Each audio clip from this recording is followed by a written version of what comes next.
Hello दोस्तों, Radhe Radhe. Monika biology class में दोस्तों आप सभी का हार्दिक स्वागत है। चलिए आज हम बात करते हैं फिनाइल कीटोन्यूरिया के बारे में। ठीक है, आपके पेपर में फिनाइल कीटोन्यूरिया के बारे में पूछा जाता है कि फिनाइल कीटोन्यूरिया क्या है या फिनाइल कीटोन्यूरिया पे टिप्पणी लिखिए। ठीक है, यहाँ से आपका 2 नंबर 3 नंबर में क्वेश्चन दोनों तरीके से पूछा जा सकता है, या टिप्पणी करके पूछा जाएगा या फिर क्या है ये फिनाइल कीटोन्यूरिया। ठीक, फिनाइल कीटोन्यूरिया को हम शॉर्ट में बेटा PKU भी कहते हैं। Phenyl ketonuria PKU। ठीक है, इसे हम शॉर्ट में PKU भी बोलते हैं। अगर पेपर में लिखा हुआ कि PKU पे टिप्पणी लिखे या फिनाइल कीटोन्यूरिया पे टिप्पणी लिखे, तो आपको क्या लिखना है कि फिनाइल कीटोन्यूरिया है क्या। आपको बता दें कि फिनाइल कीटोन्यूरिया शरीर में क्या होता है, अमीनो अम्ल का उपयोग जो होता है हमारे शरीर की उपापचय क्रियाओं में होता है। अमीनो अम्ल जो होते हैं, जो प्रोटीन बनाते हैं, ठीक है, ये क्या करते हैं हमारे शरीर में उपापचय क्रियाओं को करते हैं, जिसमें बहुत जब अमीनो अम्ल बनते हैं तो इसको बनने में बहुत सारे एंजाइम भाग लेते हैं। ठीक है, जिस अमीनो अम्ल का उपयोग शरीर में उपापचय क्रियाओं के लिए होता है और अमीनो अम्ल को बनाने के लिए बहुत सारे एंजाइम भाग लेते हैं।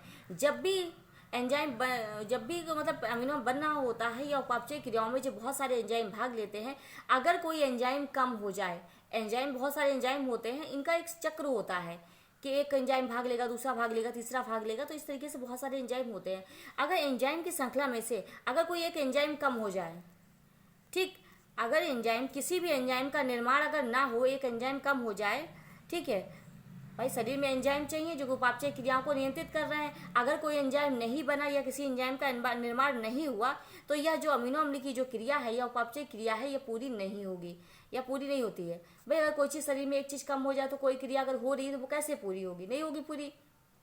ठीक, तो अमीनो अम्ल का उपयोग उपापचय क्रियाओं में होता है, इसमें अनेक एंजाइम भाग लेते हैं। अगर किसी भी एंजाइम का अगर निर्माण ना हो तो यह क्रिया पूरी नहीं होती है। इसमें क्या होता है, शरीर में खून होता है मान लो, ठीक है, तो खून में क्या होगा, phenyl aniline, phenyl alanine, phenyl aniline भी जो होता है, रुधिर में फिनाइल एनिलीन जो है वो क्या होता है, उसकी मात्रा बढ़ जाती है। और जब ऐसा व्यक्ति जब बाथरूम जाता है, पेशाब जाता है, तो जब मूत्र त्याग करेगा तो फिनाइल एनिलीन क्या होगा, पेशाब से बाहर निकलने लगेगा, जिससे पेशाब का कलर भी चेंज हो जाएगा।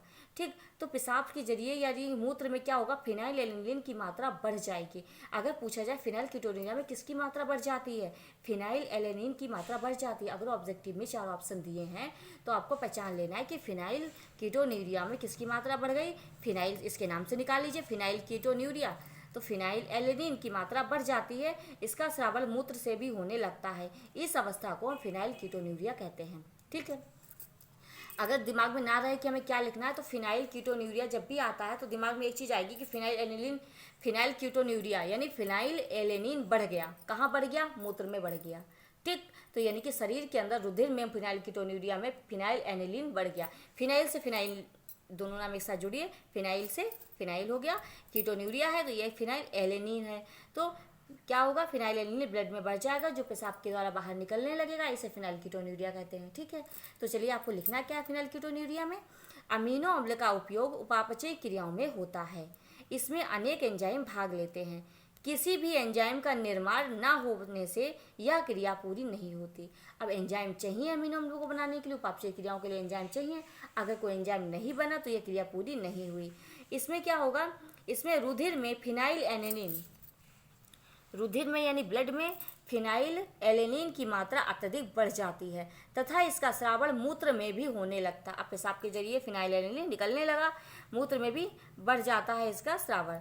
इस अवस्था को हम फिनाइल कीटोन्यूरिया PKU कहते हैं। याद रखिएगा PKU, फिनाइल कीटोन्यूरिया, और क्या बढ़ जाएगा, फिनाइल एलेनिन बढ़ जाएगा। कहाँ, ब्लड में बढ़ेगा और बाथरूम के थ्रू भी ये बाहर निकलने लगेगा। इसे कहते हैं फिनाइल कीटोन्यूरिया। पेपर में आ सकता है, फिनाइल कीटोन्यूरिया पे टिप्पणी लिखिए, या PKU क्या है, PKU की फुल फॉर्म क्या है, फिनाइल कीटोन्यूरिया। याद रखिए, बार बार बोल रही हूँ, फिनाइल कीटोन्यूरिया मतलब PKU, फिनाइल एनिलीन की मात्रा बढ़ जाएगी, बाथरूम के जरिए भी बाहर निकलने लगेगी। आप इसे याद रखिएगा, इंपॉर्टेंट क्वेश्चन है, यहाँ से पूछा जाता है। आशा करते हैं आपको हमारा वीडियो अच्छा लगा है। दोस्तों, हमारे चैनल को ज़्यादा से ज़्यादा लोगों में शेयर करिए, सब्सक्राइब करिए, लाइक करिए हमारे वीडियोस को। जो बच्चे इंटर में हैं, वो जो तैयारी करना चाह रहे हैं, उनको प्रॉब्लम आ रही है, तो मुझसे कोई भी प्रॉब्लम हो कमेंट करके आप पूछ सकते हैं। हमारी वीडियोस को देखिए, हम आपको एक एक क्वेश्चन करके रोज़ कराते हैं, टॉपिक वाइज कराते हैं। आपको कैसे लिखना है, कितने पेज में लिखना है, आपको हर चीज़ बताई जा रही है हमारी वीडियोज़ में। तो देखते रहिए हमारे वीडियो, ज़्यादा से ज़्यादा लाइक और सब्सक्राइब कर लीजिए। धन्यवाद।